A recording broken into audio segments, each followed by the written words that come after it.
হুজুর সাল্লাল্লাহু আলাইহি ওয়াসাল্লামের দরবারে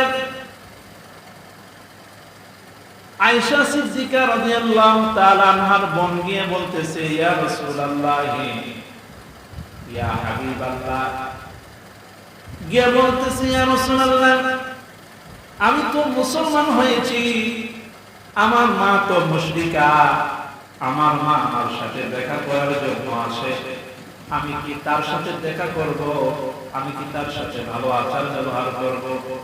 আল্লাহ পাক রব্বুল আলামিনের রাসূল বললেন, অবশ্যই তুমি তোমার মায়ের সাথে অবশ্যই তুমি শিষ্টাচারমূলক আচার ব্যবহার করবে। আল্লাহু আকবার। বর্ণিত আছে হযরত আবু হুরায়রা হুজুর সাল্লাল্লাহু আলাইহি ওয়াসাল্লামের দরবারে গিয়ে নালিশ করছে, ইয়া রাসূলুল্লাহ, ইয়া হাবিবাল্লাহ, আমার মা আমাকে মেরেছে। হুজুর সাল্লাল্লাহু আলাইহি ওয়াসাল্লাম বললেন, আবু হুরায়রা, তোমার মা তোমাকে মেরেছে, তুমি কি আমার কাছে নালিশ করছো নাকি? বলে না।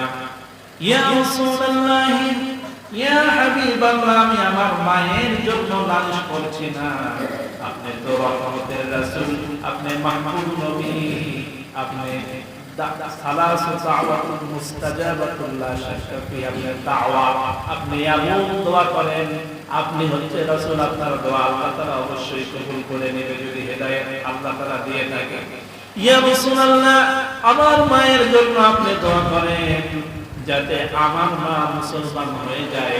হুজুর সাল্লাল্লাহু আলাইহি ওয়াসাল্লাম বললেন, ঠিক আছে, আমি তোমার মায়ের জন্য দোয়া করছি।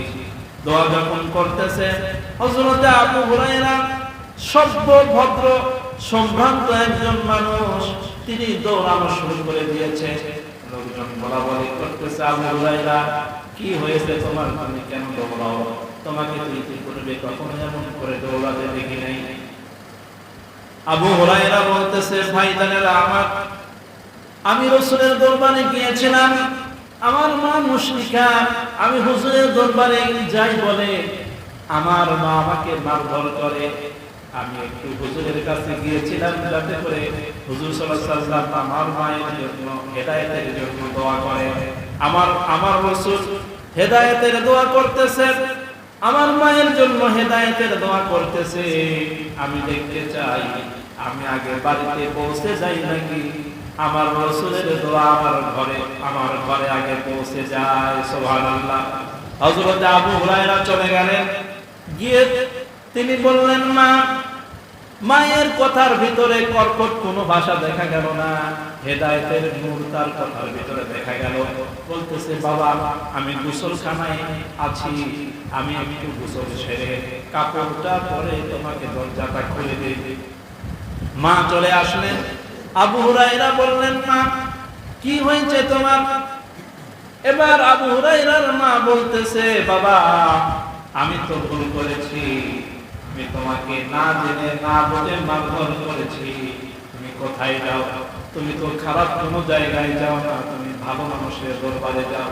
তুমি আমাকে নিয়ে যাও, তুমি আমাকে নিয়ে যাও, ওই রাসূলের দরবারে নিয়ে যাও, ওই রাসূলের সংস্পর্শে গিয়ে আমি পর্যন্ত মুসলমান হতে চাই। সুবহানাল্লাহ। এখানেও আবু হুরায়রাকে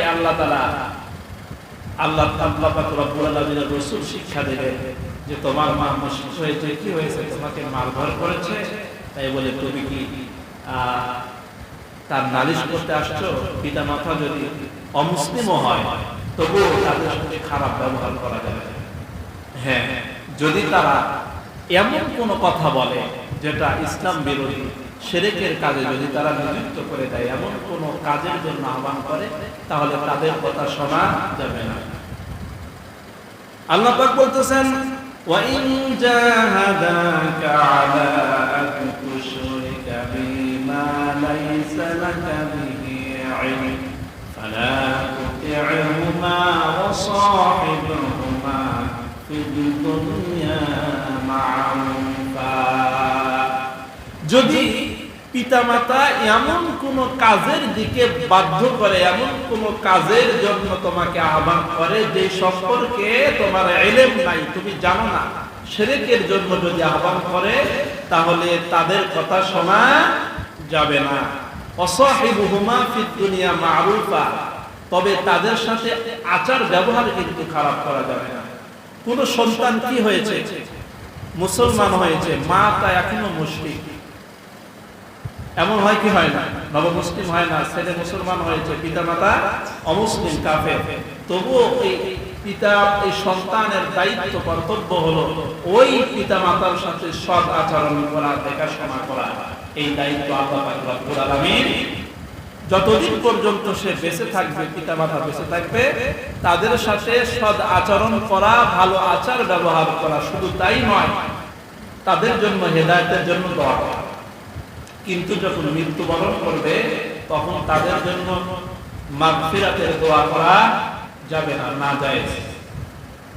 কোন ব্যক্তি যদি অমুসলিম হয়, কাফের হয়, মুশরিক হয়, সন্তানটা মুসলমান হয়েছে, এখন যেহেতু সে মুশরিক অবস্থায় মৃত্যুবরণ করছে, ক্ষমার জন্য দোয়া করতে পারবে না, এটা কি নাজায়েজ। এরপরে আল্লাহ পাক রব্বুল আলামিন বলতেছেন وَقُلْ لَهُمَا قَوْلًا كَرِيمًا, আর তুমি তোমার পিতামাতার সাথে নম্র ভদ্র ভাষায় কথা বলো।